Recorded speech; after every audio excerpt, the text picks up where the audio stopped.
Bonjour et bienvenue.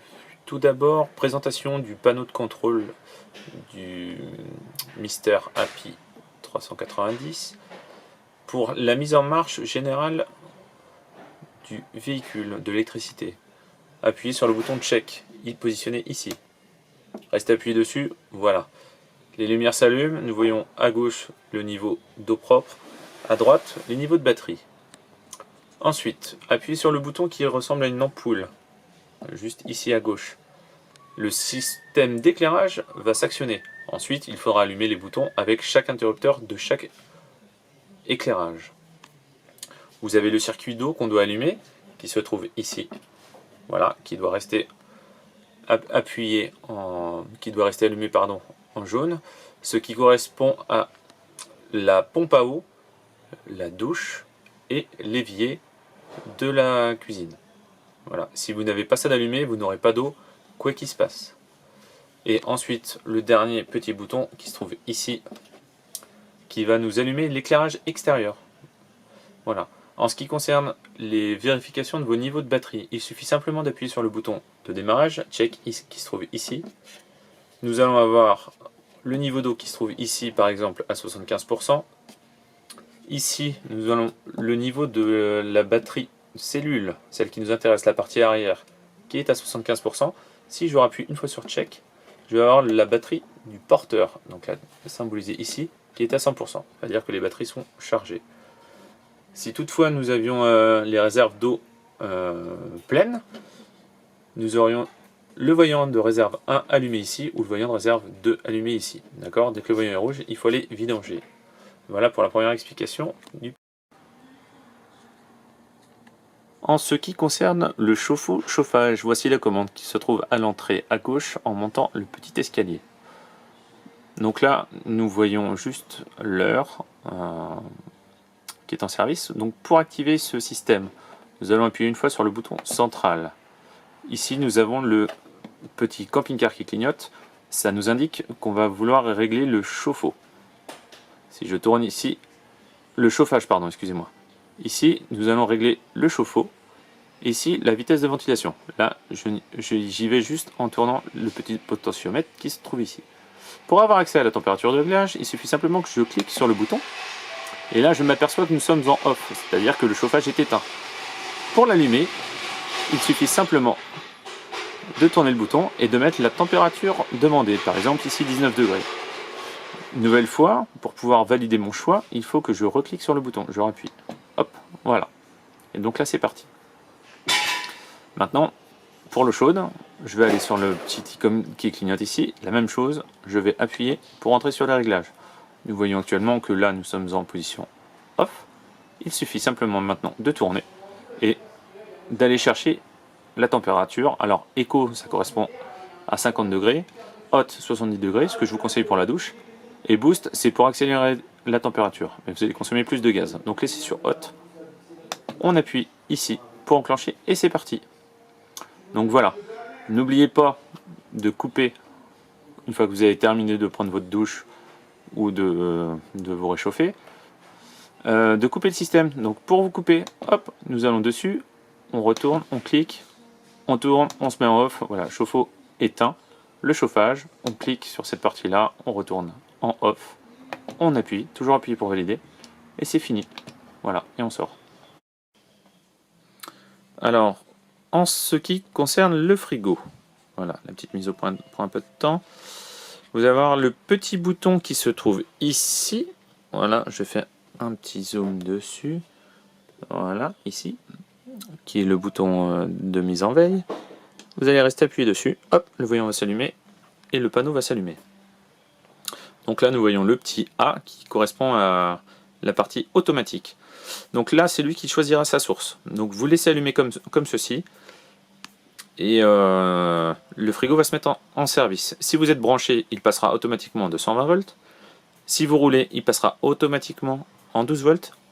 Et si vous êtes à l'arrêt sans aucune source d'énergie, il passera au gaz. Bien évidemment, il faudra impérativement que votre bouteille de gaz soit allumée. Alors, nous nous trouvons dans la partie soute arrière. Donc vous voyez que on peut apercevoir le lit, la couchette. Ici, la batterie qui nous intéresse. Et François va nous la prendre en main, la manivelle de store. Je t'en prie. Qui se trouve ici clippée. Si je m'approche un petit peu, hop, on va voir, ou pas d'ailleurs, les petits crochets de fixation. Enfin, vous les verrez sur place. Maintenant, je vais m'écarter un petit peu. François va nous faire la manip du store. Vous voyez comment ça fonctionne. Voilà, il suffit simplement de mettre le petit anneau et de commencer à dérouler.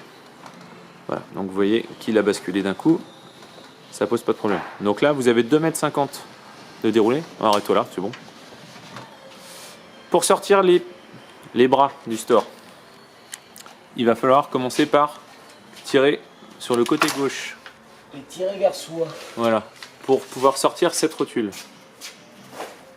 Ensuite, desserrer le petit papillon qui se trouve dans la main de François. Voilà. Et simplement positionner le pied au sol. On va faire la même chose de l'autre côté. Donc, je m'approche. On sort bien la rotule. Vous voyez, elle vient de passer. Clac. Et on sort le pied. On le fait basculer. On prend le petit papillon. On le règle. Ensuite, c'est vous qui allez ajuster la hauteur en fonction de vos besoins. Sachant que là, on a déroulé 1 mètre de store. Et qu'on a 2,50 m d'envergure. Surtout, ne pas oublier de le replier au moindre coup de vent important. Et puis, de mettre en place les sardines que François a dans la main. Voilà, qui se trouve ici. Voilà. Vous placez les sardines au sol. N'hésitez pas, les emplacements sont prévus pour. Comme ça ne bouge pas. Alors, pour pouvoir vous brancher sur une prise de courant ou chez vous ou sur un aire de camping, vous allez avoir une prise qui ressemble à ça. Ça s'appelle une prise P17, d'accord, avec le petit capot. Voilà. Donc la prise de courant sur le véhicule se trouve ici. Levez le capot. Mettez la prise vers vous. T'es gaucher, François, je ne vais pas voir. Hein? Attendez, hop, je vais changer d'axe. Voilà. Levez le petit capot de la prise. Voilà, et poussez. Et vous voyez que cette partie-là vient de s'enfoncer. C'est-à-dire que je peux tirer, il y a une sécurité. Donc au moment où vous allez l'enlever, il faut absolument lever le petit capot, voilà, comme ceci, avant de pouvoir débrancher. Clac. Ensuite, vous remettez ça en place. Voilà pour la partie électrique extérieure. Sachez que tant que vous n'avez aucune prise de courant branchée sur cet appareil, vous n'aurez pas de 220 à l'intérieur du véhicule. C'est-à-dire que si vous n'avez pas de 220 à l'extérieur, vous n'aurez pas de 220 à l'intérieur. Ne cherchez pas à brancher un appareil sur vos prises 220 à l'intérieur du véhicule, ça ne fonctionne pas. Sachez aussi que c'est cette partie-là qui va vous permettre, une fois à l'arrêt, de pouvoir recharger les batteries, la batterie interne, la batterie cellule du véhicule. Donc si vous voulez rester quelques jours en autonomie, enfin en autonomie branchée sur un camping, n'hésitez pas à... En ce qui concerne le remplissage de l'eau, donc on ouvre toujours avec la clé. Ici, vous allez trouver le bouchon de remplissage d'eau. Ne vous trompez surtout pas, c'est bien marqué Aqua, Water, eau. Ne mettez pas de gasoil, c'est bien de l'eau. Donc il vous suffit d'enficher à l'intérieur de ce petit trou votre tuyau d'eau qui vous est livré avec le véhicule. Et puis dès que l'eau déborde de ce trou, voilà, vous coupez l'eau, vous arrêtez, c'est terminé. Remettez le bouchon en place, ne l'oubliez pas sur place, autrement ça va couler partout. N'oubliez pas de le remettre en place, hop, pardon. Refermez la trappe, tournez la clé et c'est terminé. En ce qui concerne l'évacuation de l'eau, quand vous avez le voyant de réserve sur lequel on est venu tout à l'heure, qui s'allume rouge, ça veut dire que vos eaux usées sont pleines. Ici, juste en dessous, vous allez trouver une petite manivelle, une petite manette. Mettez-vous au-dessus d'une grille qui est prévue pour cet emplacement, donc prévue pour la vidange.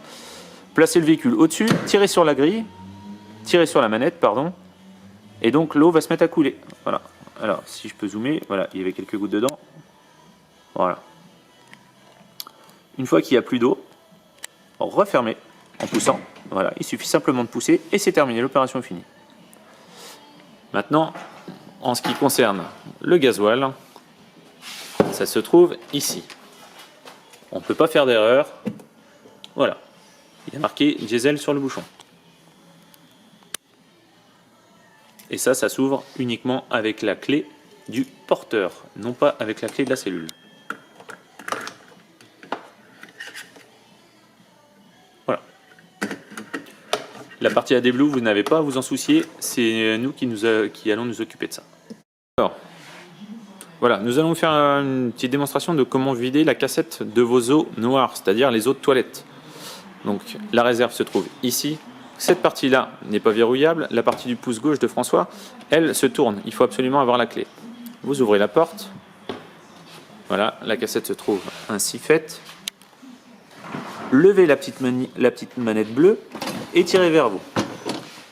Voilà, sachez une chose, vous ne pourrez pas déverrouiller cette cassette tant que vous n'aurez pas fermé la trappe à l'intérieur du toilette. Nous allons le voir dans quelques instants. Donc pour vider la cassette, dépliez le bras, ouvrez le bouchon. Voilà. Et donc ensuite, vous allez vider jusqu'à plus rien avoir dedans. Ensuite, remettez un petit peu d'eau dedans, ressecouez, re-rincez.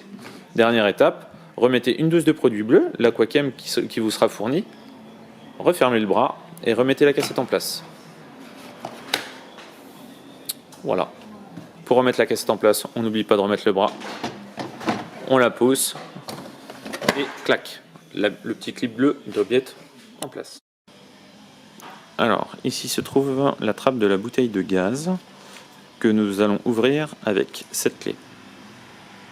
Voilà, c'est la même qui ouvre toutes les portes, cellules et soutes. Il me suffit de tourner et tirer. Voilà l'emplacement de la bouteille de gaz. Vous aurez une bouteille de gaz mise à votre disposition avec la date de validité de la lyre. Mais celle-ci sera mise en place à la location.